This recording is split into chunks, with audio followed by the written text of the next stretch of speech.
मेरे प्रिय आत्मन, आज हम जीवन और मृत्यु पर चर्चा करेंगे। इस चर्चा में हम ओशो की विचारों को भी सम्मिलित करेंगे। आशा है आपको पसंद आएगी। चलिए आज की चर्चा शुरू करते हैं। जीवन क्या है? मनुष्य इसे भी नहीं जानता, और जीवन को ही हम ना जान सके तो मृत्यु को जानने की तो कोई संभावना शेष नहीं रहती। जीवन ही अपरिचित और अज्ञात हो तो मृत्यु परिचित और ज्ञात नहीं हो सकती। सच तो यह है कि क्योंकि हमें जीवन का पता नहीं, इसलिए ही मृत्यु घटित होती प्रतीत होती है। जो जीवन को जानते हैं उनके लिए मृत्यु एक असंभव शब्द है, जो ना कभी घटा, ना घटता है, ना घट सकता है।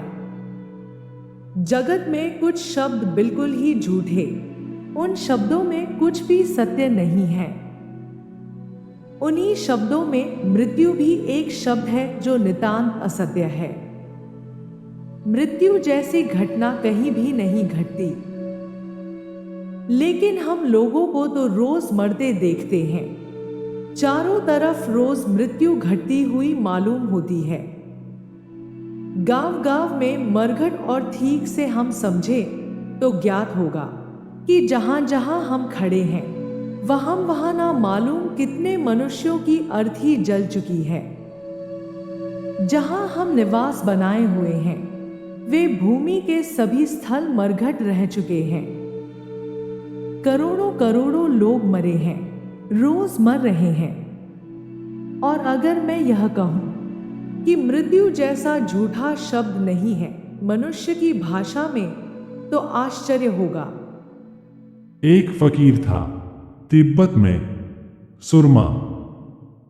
उस फकीर के पास कोई गया और पूछने लगा कि मैं जीवन और मृत्यु के संबंध में कुछ पूछने आया हूं।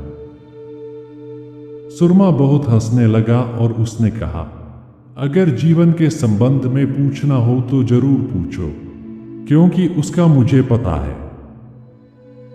रही मृत्यु की बात, मृत्यु से आज तक मेरा कोई मिलना नहीं हुआ, मेरी कोई पहचान नहीं। मृत्यु के संबंध में पूछना हो तो उनसे पूछो जो मरे ही हुए हैं या मर चुके हैं। मैं तो जीवित हूं। मैं जीवन के संबंध में बोल सकता हूं, बता सकता हूं। मृत्यु से मेरा कोई परिचय नहीं है। कितनी सही बात बोली सुरमा ने। मृत्यु से कोई मिला ही नहीं है, और जो मिले हैं वो इस दुनिया में नहीं है। और सारे लोग सिर्फ मृत्यु से डर रहे हैं, जिंदगी का मजा भूल रहे हैं। इस बात को एक और कहानी से समझा जा सकता है। एक बार अंधकार ने भगवान से जाकर प्रार्थना की थी कि यह सूरज मेरे पीछे बहुत बुरी तरह पड़ा हुआ है। मैं बहुत थक गया हूँ। सुबह से मेरा पीछा करता है और सांझ मुश्किल ही मुझे छोड़ता है। मेरा कसूर क्या है? कैसी दुश्मनी है यह सूरज क्यों मुझे सताने के लिए दिन रात मेरे पीछे दौड़ता रहता है? और रात भर में दिन भर की थकान से विश्राम भी नहीं कर पाता हूँ कि फिर सुबह सूरज आके द्वार पर खड़ा हो जाता है। फिर भागो, फिर बचो। यह अनंत काल से चल रहा है। अब मेरी धैर्य की सीमा आ गई है और मैं आपसे प्रार्थना करता हूं, इस सूरज को समझाएं।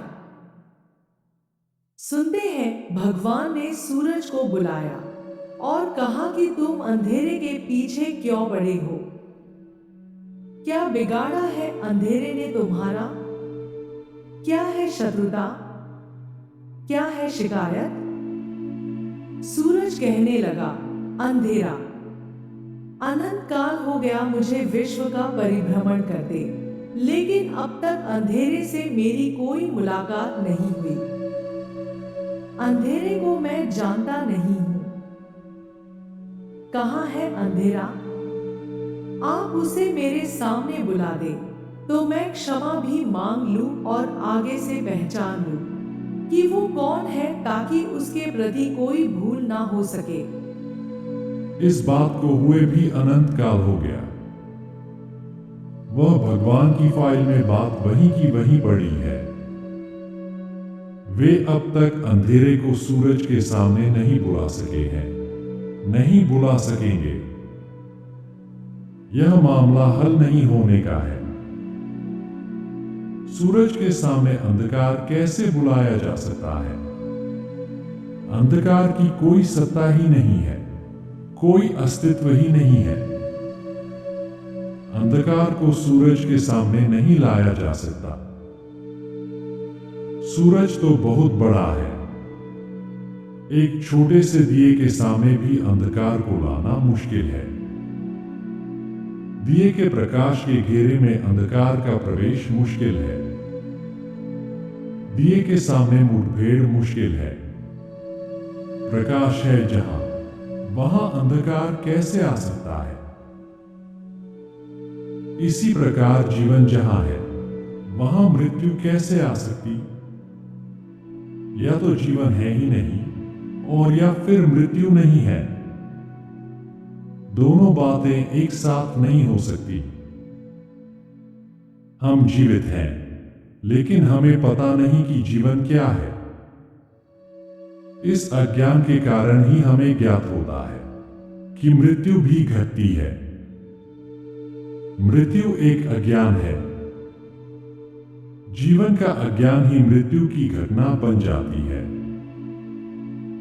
हम उस जीवन से परिचित हो सकें जो भीतर है, तो उसके परिचय की एक किरण भी सदा के लिए इस अज्ञान को तोड़ देती है कि मैं मर सकता हूं, या कभी मरा हूं, या कभी मर जाऊंगा। लेकिन उस प्रकाश को हम जानते नहीं जो हम हैं, और उस अंधकार से हम भयभीत होते हैं जो हम नहीं हैं।